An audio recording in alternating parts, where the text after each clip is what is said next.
Well, this came out of nowhere, right? This week, Insomniac Games announced that its 2016 PlayStation 4 hit, Ratchet and Clank, would be receiving a PS5 upgrade, bringing the game into line with other Sony first-party titles like God of War, Days Gone and Ghost of Tsushima, in effectively liberating the experience from its out-of-the-box 30 FPS cap.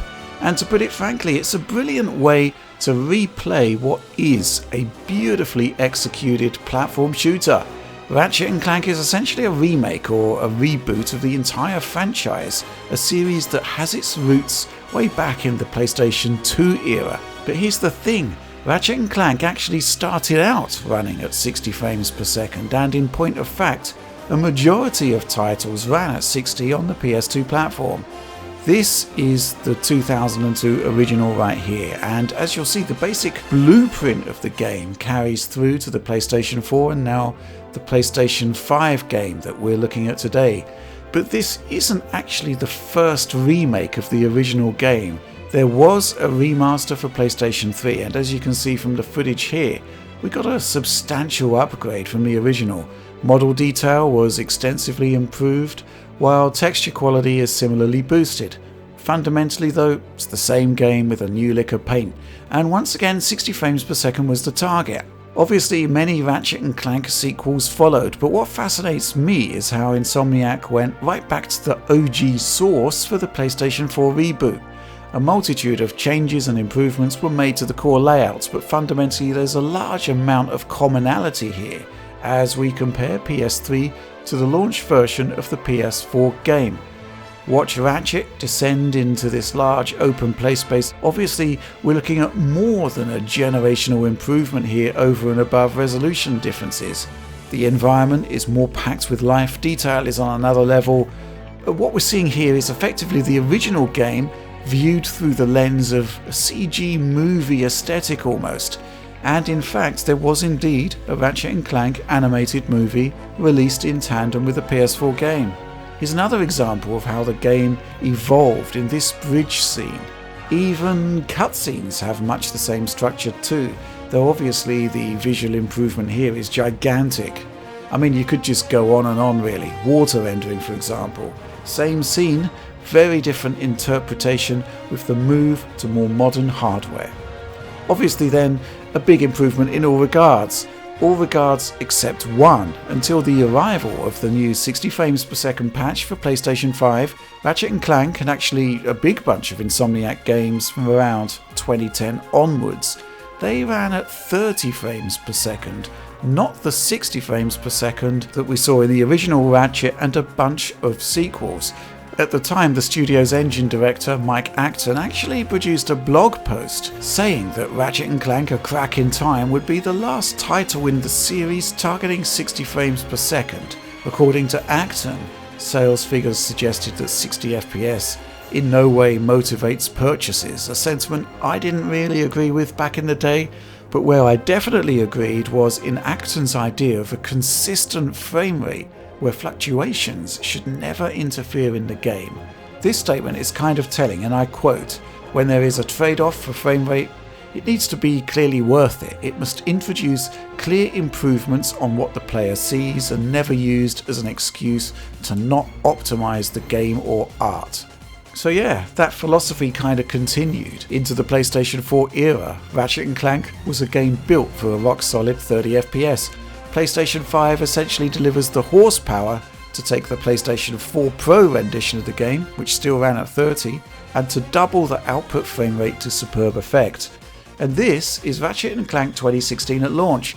Now, Acton left Insomniac in 2017 after this game released, but what we got here, and indeed in Marvel's Spider-Man a couple of years on, was the realization of that mission statement. Ratchet and Clank gets very close to realizing the dream of creating a CG animated cartoon and actually being able to play it. The combination of a new physically based materials pipeline, spot-on art direction, a simply immense post-process pipeline, and well, the sheer density of detail set this title apart. Frame rate, standard PlayStation 4 here, launch code 30 FPS with just the most minor of drops in very limited scenarios. Looks like the usual screen filling alpha effects are causing the problem here. As this is launch code, this game looks a little different to how it presents today. That'll be because Insomniac's killer temporal anti-aliasing solution wasn't yet fully formed. This is an older version of the technology. The image looks a touch more raw. Flipping to today's version, TAA is stronger, performance is just as good. I only noted one frame rate drop at exactly the same point. PS4 Pro, well, this is where we begin our segue into PlayStation 5 proper. Ratchet and Clank was my favourite game of the Pro launch actually, and also one of the smartest. Rendering resolution? It's only 1440p, yet somehow it looks tremendous on a 4K screen. This is what temporal injection is all about, accumulating image data from prior frames and assimilating it into the current one, delivering a presentation that simply looks great on a 4K screen. The pixel counts say one thing, your eyes tell you another. It's the same reason why Marvel's Spider-Man looks so good on a 4K screen. Same team, an evolved version of the engine, the same temporal upscaling technology. So what are we getting with our freshly minted PlayStation 5 patch then? Well, it likely wasn't by design, but what you are getting is a sense that Ratchet & Clank has kind of come full circle and at the same time delivers the best of both worlds, the best of all worlds really. At the basic level, the Ratchet & Clank patch isn't exactly something that's a major technological milestone. Just like Sony's other first-party patches, somehow the game is able to detect it's running on PlayStation 5 hardware and then it simply removes the 30 FPS cap. Thus far, the assumption has been that legacy titles have been rebuilt in the cross-generation SDK we know that Sony has. However, assumptions are there to be tested, so we grabbed the Ratchet patch itself and took a look at its makeup. And therein lies a surprise. You don't need to hack or decrypt anything here once you've downloaded the patch and taken a look at it on PC. This is plain text what you're seeing here. What this snippet tells us is that while System Software 803 is required to launch the game, it's actually built on the much older SDK 4.008, literally years old, far older than the 8.0 SDK in general circulation to developers now. We can also see that the patch itself, it is new, it was made on March 19th, 2021. So taken at face value then, assuming that this Ratchet patch was indeed compiled on a very old SDK, this information is somewhat game-changing. Potentially opens the door to a whole host of older PS4 titles that could get their own FPS boost when run on PlayStation 5. Seems that projects don't actually need to be ported over to newer PlayStation development environments. But how it actually works is a mystery though. Maybe the game can query a system level function in the firmware that tells it what hardware it's running on. It could even be more simple than that. Maybe the game simply runs a quick calculation on boot and the speed of its completion informs the code what platform it's likely to be running on. This is interesting stuff, new information, something we'll need to dig into. End result though, 30 FPS cap removed and similar to other unlocked PS4 titles, a game-changing experience results. Well, not to begin with actually, in common with other patch titles, one thing that can't be improved is the frame rate of pre-rendered video sequences, so that means that your first experience of Ratchet on PS5 is actually an unchanged 30 FPS cinematic. However, gameplay and in-engine cutscenes, yup, they're all 60 frames per second, and as for how locked the game is to 60, well, it's effectively running at peak performance from start to finish. I noted very infrequent one-frame drops, basically invisible during the run of play. To all intents and purposes, it's a straight 2x multiplier to the PS4 Pro's already extremely stable performance level. To illustrate that, here's a time-lapse of around 2 hours play with cutscenes chopped out, not because they don't run at 60 frames per second, the engine-driven ones at least, more that fades to black transitions between cutscenes and gameplay register as false positives on the performance tools, so I've cut them out. Ultimately, as you can see, it's as smooth as silk. So what's quite interesting here is that I was actually completely okay with Ratchet & Clank as a 30 FPS experience back in the day when I first played it on PS4 Pro. In putting this video together, I captured PS5 first, then swapped back to legacy platforms for those captures. And as we said, once you're at 60, it's really difficult to go back. doubling visual update obviously has big gains to overall fluidity, but there's more to it than that. Input latency is reduced, meaning that the game literally feels better to play. I'd say that there's something else quite important here too. This is a really busy game. Lots of dynamic objects in play, lots of visual information to process. The move to 60 frames per second simply makes it a lot easier on the eyes and the brain, to be frank. All of which takes me back to that 2009 blog post and the rationale between Insomniac's move away from 60 frames per second. I guess it's worth remembering that back in the day the PS3 didn't have an especially powerful GPU.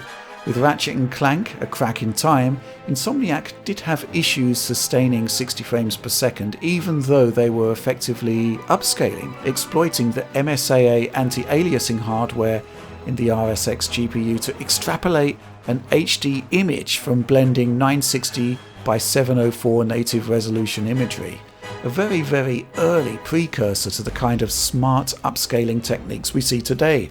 Increasing detail by lowering frame rate made sense. It was a trade that effectively became a standard for many developers, especially moving into the PS4 and Xbox One eras, where this time it was the CPU limitation that caused issues in sustaining high frame rates. But I'd also like to think that the new generation of hardware, Series X, PlayStation 5, this has brought about a renaissance of sorts for 60 FPS gaming, and it's Insomniac itself that has led the way. Marvel's Spider-Man Remastered and Miles Morales came out of the gate with a choice of 4K 30 experiences with extra features like ray tracing, or alternatively you could trade resolution and remove ray tracing for 60 FPS. Later patches have seen RT actually included back into a bespoke 60 FPS mode. I think what's truly impressive here is that Insomniac has managed to sustain image quality even with all of these visual features integrated by leaning into the same temporal injection technology that allowed for Ratchet and Clank at 1440p to look so good on a 4K display. And it was confirmed a while back that the first Ratchet game, built specifically for PlayStation 5, A Rift Apart, will also offer users the chance to switch between 30 FPS and 60 FPS modes, presumably with the same kind of trades we saw in the Spider-Man games. But in the here and now, it's all about replaying this vintage 2016 experience, effectively given a new lease of life on PlayStation 5. So yes, suffice to say, if you have the means, I highly recommend checking it out. But yeah, that's all from me for now. So usual outro blurb applies, like liking, subscribing, sharing if you enjoyed the content, and of course ringing the bell for instant notifications whenever Digital Foundry releases new videos. Patreon supporters get access to a pristine 4K download version of this presentation, plus access to our brilliant Discord. But that's it, that's all from me for now. Thanks for watching and supporting Digital Foundry.